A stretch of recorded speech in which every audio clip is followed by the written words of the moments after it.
itu ada yang nge-backup di belakang. Yang nge-backupnya adalah paranormal dari beberapa daerah Jawa Barat, terus daerah tempat asalnya dia, ada juga dari Jawa Tengah. Di Jawa Tengah itu ada beberapa spiritual, dan dia yakin banget nih apa yang dia pakai di tubuhnya dia itu dari atas sampai ke bawah itu bisa menghasilkan sesuatu apa yang dia kejar. Selama itu sudah dimakan ya susah untuk lepas. Jadi kasihan nanti si Wongnya, karena dia udah kena dengan susuknya si Tisha, terus peletnya si Tisha. Dia sudah nggak punya apa-apa, dia ditinggalkan ya. Si Tisha-nya bisa melanjutkan hidup, dia bisa mencari korban yang lain, tapi si Mr. Wongnya itu akan mungkin depresi. Jatuhnya kayak PTM gitu ya gitu. Dia gitu doang sih, sampai di WhatsApp video kalian kadang biasanya kalau Oke, namanya orang kena pelet pasti dampaknya sangat kacau, bisa membuat rumah tangga bertengkar, cekcok. Tidak ya, rumah tangga pasti bisa, kadang-kadang banyak orang yang terkena pelet itu bisa bercerai dalam rumah tangga dia. Itu biasanya apa yang dia omongkan dengan orang itu merasa oke, merasa benar, merasa aduh ya saya percaya nih, jadi akan terpengaruh. Seperti kayak kita terhipnotis biasanya seperti itu. Jadi bisa tertarik, bisa menarik keluarga yang lain, bisa akan membuat orang itu menjadi tunduk takluk kepada orang yang mempunyai ilmu ini tadi. Seperti itu. Itu biasanya peletnya itu sudah pelet ilmu hitam. pokoknya saya no komen lah ya. Nggak tahu, aku nggak tahu lah. Nggak tahu juga lah, biarkanlah mulut netizen yang lebih bisa menilai ya kan, mereka lebih pintar.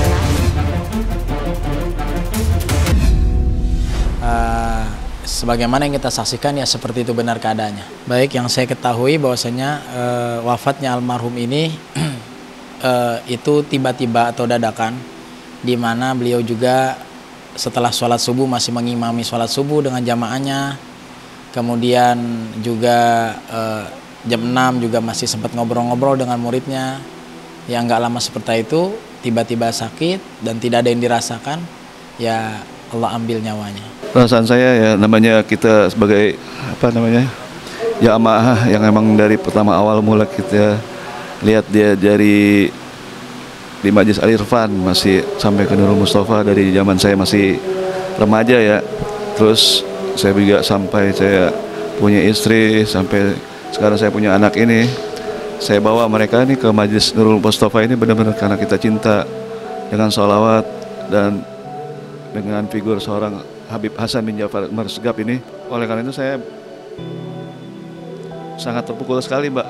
Maksudnya kita sekeluarga, entah jamaah-jamaah yang lain ya kan, di saat dia tanpa sakit lah, tanpa apalah, dengan segar bugar ya, untuk bulan puasa yang kedua ini saya lihat, ya Allah, saya lihat di jalan, kenapa nih saya lihat juga langit ya redup ya, saya lihat di situ sangat kehilangan sekali, Mbak, dengan sosok figur seorang Habib Hasan. Hati saya semua keluarga, mungkin jamaah-jamaah saya di sana merasa kehilangan sekali, Mbak, sampai saat ini. Kalau untuk berita dukanya jelas kita kaget karena kita masih menyangka Habibana masih sangat muda. Ya, artinya kita masih berharap bimbingan dan arahan dari beliau itu cukup panjang. Ya, saya lihat Habibana ini saya udah nggak bisa bilang tentang kebaikannya ya. Karena beliau ini emang punya jamaah yang luar biasa sampai ke luar negeri, sampai ya Indonesia pun kita belum nggak bisa kita bilang lah. Itulah dia, Mbak, semasa hidupnya beliau ini orang yang ahli salawat, ahli kebaikan, dekat dengan wali-wali. Saya yakin, Mbak, sir-sir wali yang Habib bawa, orang-orang yang ahli kebaikan, sampai di akhir hayatnya ini ribuan bahkan puluhan ribu jamaah mengantar dengan beliau, nggak terlepas dari sebuah kebaikan-kebaikan dan amal ibadahnya beliau, Mbak, semasa hidupnya dia. Dan tidak segampang juga orang bisa ngajak orang untuk baik, untuk bersalawat, untuk ngaji, untuk taklim. dengan perantara beliau Mbak, dengan sosok figur seorang Habib Hasan. Karena saya lihat di Jakarta ini majelis yang besar ini, Majelis Nurul Mustafa ini adalah sebuah majelis yang memang melindungi semua wilayah-wilayah di Jakarta ini. Tanpa mereka mungkin kita nggak tahu Mbak, Jakarta ini jadi apa. Banyak yang maksiat-maksiat. Itulah dia yang kita sampai sekarang masih merasa kehilangan. Siapakah mengganti dari Habib Hasan sekarang ini? Saya juga masih bingung Mbak. Masih baru sekali saya lihat. Ya itu saja Mbak, saya lihat kita sekarang ini masih merasa kehilangan dan sedih Mbak. Kayak seperti apa ya, kayak orang bingung lah. Saya lihat, ya Allah, saya bilang. Memang pada dasarnya tujuan awal beliau ini ketika berdakwah itu salah satu yaitu menyenangkan hati Nabi Muhammad.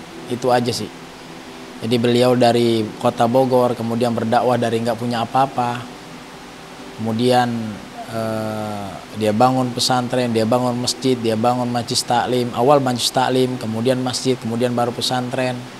Kemudian umat yang begitu banyak mengikuti beliau semata-mata untuk menyenangkan hati Nabi Muhammad saja.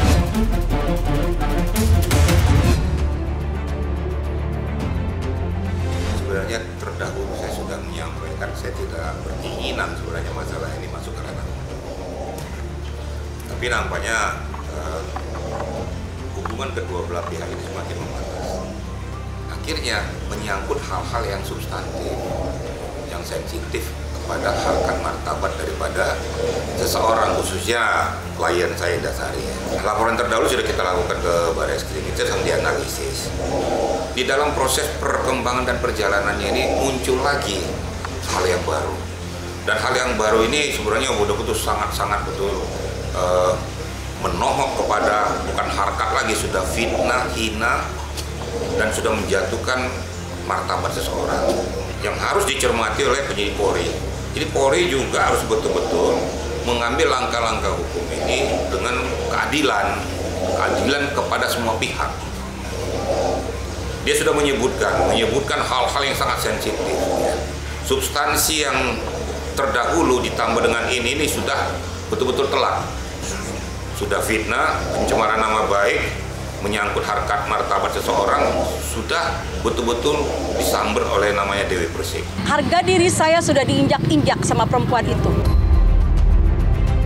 Dewi Persik harus bisa membuktikan bahwa seorang Indasari itu adalah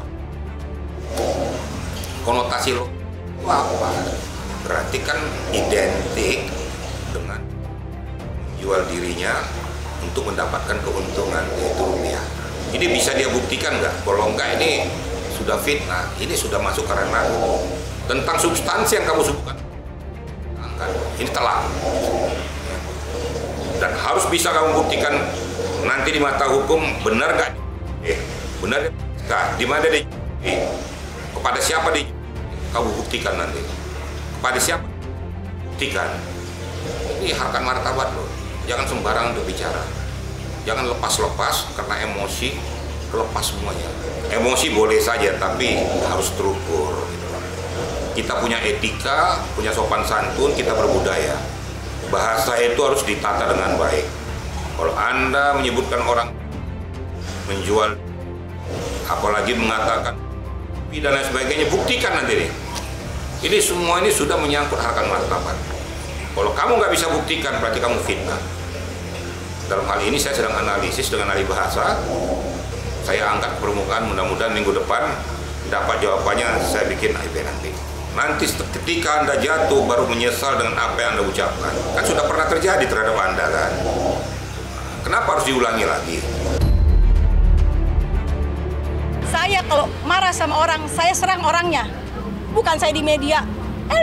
Saya lagi mana-mana. Kan dia begitu bilangnya. Dia kan setiap ini sama orang ngatain orang, yang strawberry puncak lah, yang apalah, semua dikatain.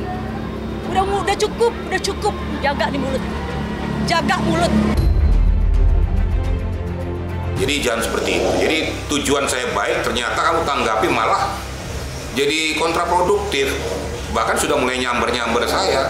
Ini kan kelihatan sekali bahwa kamu ini seolah-olah paling hebat di jagat raya ini. Seolah-olah kamu ini tidak tersentuh oleh hukum. Nah sekarang hukum buktikan. Nah, saya mohon kepada pihak kepolisian juga membuka mata hati bahwa orang-orang kayak gini harus dibikin pelajaran. Nggak pantas, nggak layak jadi seorang wanita mengeluarkan bahasa-bahasa yang betul-betul bahasa yang tidak sopan, tidak beretika, tidak berbudaya. Ya inilah kesombongan, keangkuhan seseorang. Ingat baik-baik, di atas langit masih ada langit.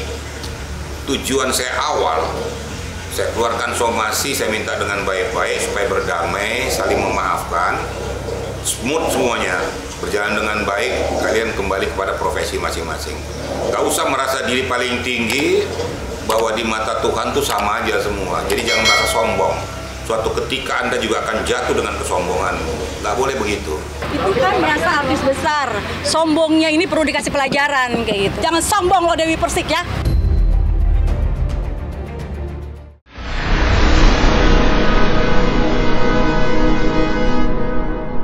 Jadi jangan lupa untuk subscribe Cumi Cumi.